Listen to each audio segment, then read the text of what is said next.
आऊज़ु बिल्लाहि मिनश शैतानिर रजीम बिस्मिल्लाहिर रहमानिर रहीम सल्लल्लाहु अला नबिय्यिल उम्मी व आलिहि सल्लल्लाहु अलैहि वसल्लम सलातन व सलामन अलैका या रसूलल्लाह अल्लती लती अंत वसीलती अदरिकनी या सय्यदी या रसूलल्लाह सल्लल्लाहु अलैहि व आलिहि वसल्लम। दुरूद सगासा मैंने पढ़ा, आपने सुना। अल्लाह ताला हमें पढ़ने की सुनने की तौफीक दे और इसकी फयूज़ व बरक़ात से हमें नवाजे। आप देख रहे हैं मेरा यूट्यूब चैनल और मैं हूँ आपका मेज़बान मलिक शकील अहमद आवान।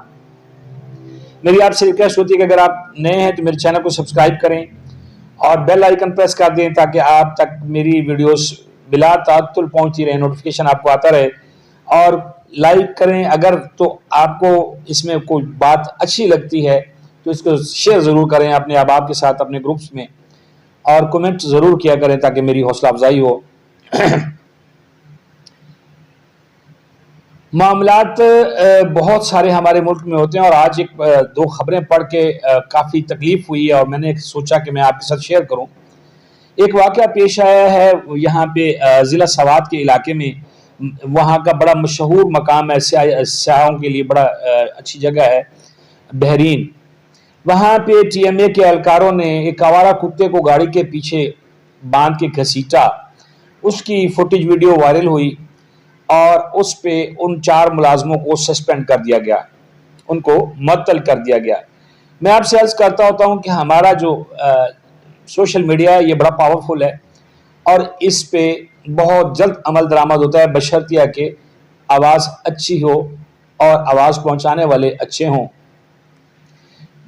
अच्छा, ये तो TMA के एहलकारों ने आवारा कुत्ते को गाड़ी से घसीटा, गाड़ी के साथ बांध के, तो वो मुअत्तल हो गए और उनके खिलाफ कार्रवाई शुरू हो गई। सही है, अच्छी बात है, क्योंकि हैवान पे जुल्म करना भी ज़्यादती है। सारे मामला देखे जाएं और इनके लिए जो है वाइल्ड लाइफ या ये कुछ इनके प्रोटेक्शन के जो कुछ इदारे भी बने हुए हैं, हैवानात की जो होती है प्रोटेक्शन, उसके लिए।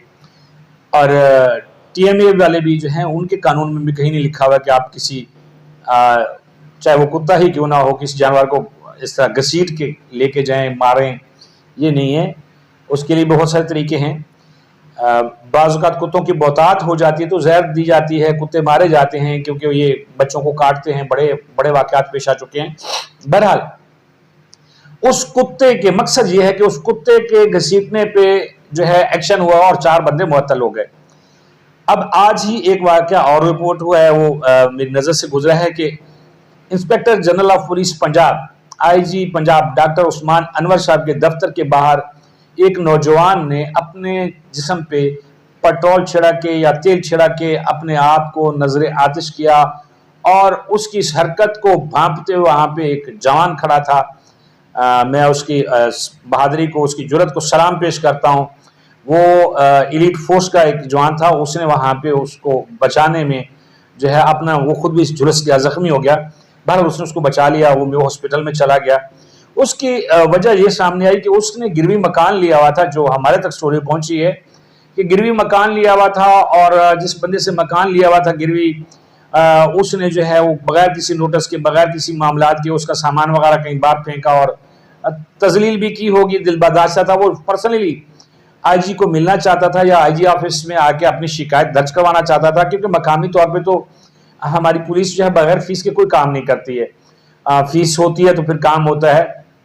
इसकी यकीन करें, अगर इस बात पे प्रोग्राम करना शुरू किया जाए तो दिन ख़त्म हो जाएगा, प्रोग्राम ख़त्म नहीं होगा कि पुलिस किस किस तरह जो है वो लोगों के साथ जो है और उसका रवैया क्या होता है और वो कैसे कैसे लोगों को ख़राब करती है। थोड़ी सी मैं बात बता देता हूँ कि अगर वहाँ हवालात में बंद मुलज़म 4-5 हों और उनको सुबह कचहरी लाना हो और थाना जो है वो क्यों ना कचहरी से 10 किलोमीटर के फासले पे हो, वो ऐसे ड्राइवर पैसे इकट्ठे करता है मुलजमान के वारसों से, क्योंकि वारस आए होते हैं, परेशान होते हैं।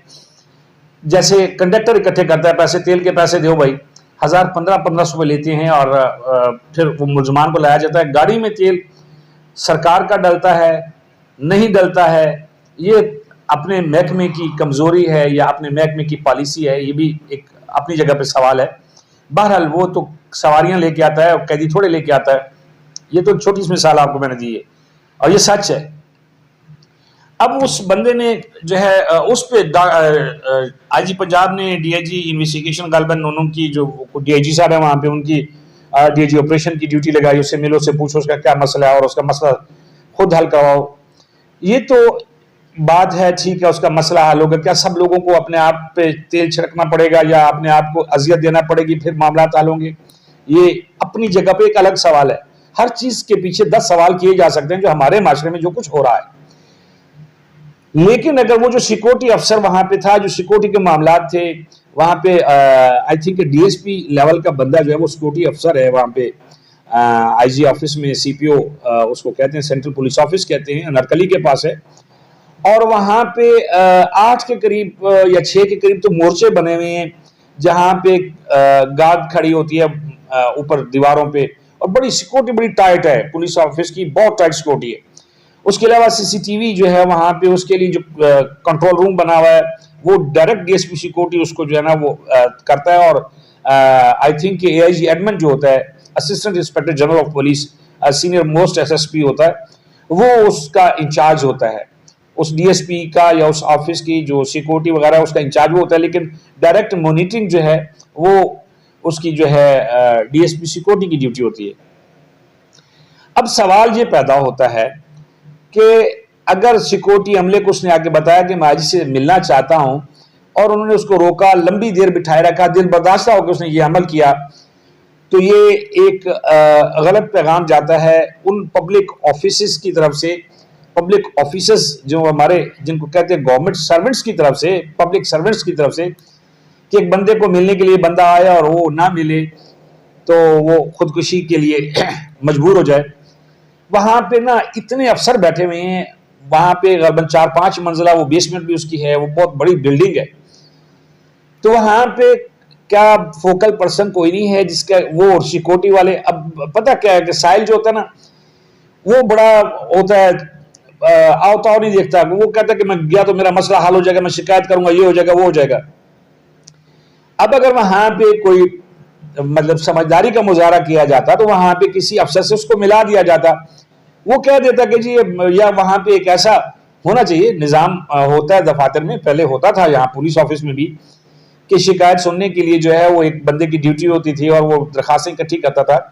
अगर वो जिद पे है कि मैंने मिलना ही मिलना, तो वो किसी भी एआईजी से, वहां अंदर 72 एआईजी बैठते हैं, डीआईजी बैठते हैं, वहां किसी के पास भी भेजा जा सकता था, पीएसओ के पास भेज देते आप, ठीक है जी, पीएसओ भी सीनियर एसएसपी होता है वहां पे जो ड्यूटी करता है, और डीएसपी सिक्योरिटी के पास भेजते, एजी एडमिन के पास भेजते कि सर ये मामला है और ये बंदा मिलना चाहता है और इसकी ये दरखास्त है। वहां पे एक फोकल पर्सन होना चाहिए और इन यूनिफॉर्म होना चाहिए, ताकि जो चूंकि ज्यादा जो है अनपढ़ लोग वहां पे जाते हैं, कम तालीम याफ्ता लोग जाते हैं, पढ़े लिखे लोग जो बासर होते जाते ही नहीं है, उनके दिमाग बार से काम हो जाते हैं, टेलीफोन पे हो जाते हैं, और कुछ पढ़े लिखे कोर्स के जरिए चले जाते हैं। वहां पे ज्यादातर लोग जो है वो देहाती लोग या कम इलम लोग जाते हैं, जिनको इन प्रोसीजर्स का नहीं पता होता, वो समझते हैं कि हम अफसर से मिलेंगे, बड़े से तो काम हो जाएगा। अब वहां पे अगर फोकल पर्सन होता है, उसको बर वक्त वहां पे मिलाया जाता, तो वो अपने आप को कभी खत्म करने की कोशिश ना करता, आग ना लगाता। वो कांस्टेबल भी झुलस गया, और ये जो आग के जो झुलसने के दाग होते हैं ये खत्म तो होते नहीं है। बहरहाल ये दुख हुआ कि कुत्ते की कदर जो है वो इतनी हो गई, और एक इंसान जो है वो वहां पे खुदकुशी पे जो है मजबूर हो गया, लेकिन उसको किसी अफसर से मिलाया नहीं गया। वहां पे किसी इंस्पेक्टर से मिला देते, वहां पे कितना ही हमला होता है। लेकिन जरूरत इस समझ गया कि मेरा दरख्वास्त है चीफ मिनिस्टर साहबा से भी कि वहां पे ऐसा होना चाहिए, एक बाकायदा से वहां पे एक एसपी की, एसएसपी की ड्यूटी होनी चाहिए, जो लोगों की शिकायत सुने और उस पर जो है अहकामात जारी करे। अगर नहीं है ये सेटअप, वैसे होगा क्योंकि पहले होता था, मुझे 1-2 बार जाने का इत्तेफाक हुआ, होता था। लेकिन अब सवाल ये पैदा होता है कि कुत्ते को घसीटने वाले तो मुअत्तल हो गए, वहां पे सिक्योरिटी ऑफिस जो है, सिक्योरिटी के लोग जो हैं या किसी अफसर को मुअत्तल किया गया है कि ये भाई हमारे रवैये की वजह से इस बंदे ने खुदकुशी की कोशिश की है, या इसका जो है वो को नोटिस लिया जाएगा, या सिर्फ आईजी साहब की जो, क्योंकि आईजी साहब भी आजकल मीडिया की बहुत जीनत बनने की कोशिश करते रहते हैं और कामयाब भी हैं इसमें, क्योंकि वो हर वक्त सोशल मीडिया पे और स्ट्रीमलाइन मीडिया पे कहीं ना कहीं नजर आ रहे थे, कुछ ना कुछ कर रहे होते हैं, तो उन्हें चाहिए कि इस पे देखें, इन चीज़ों से हट के भी देखें। ये मामलात बहुत गंभीर हैं और लोग मायूस होके ये इस अमल पे आ गए हैं, तो देख लें कि हालात कहाँ जा रहे हैं। अल्लाह ताला हम सब का हामी नासिर हो, और अल्लाह ताला हमारे जितने भी अफसरान हैं और जितने भी मुक़्तदिर लोग हैं इनको हदायत दे, और ताकि आवाम जो है और पाकिस्तान सुख के सांस में आ सके। बहुत शुक्रिया।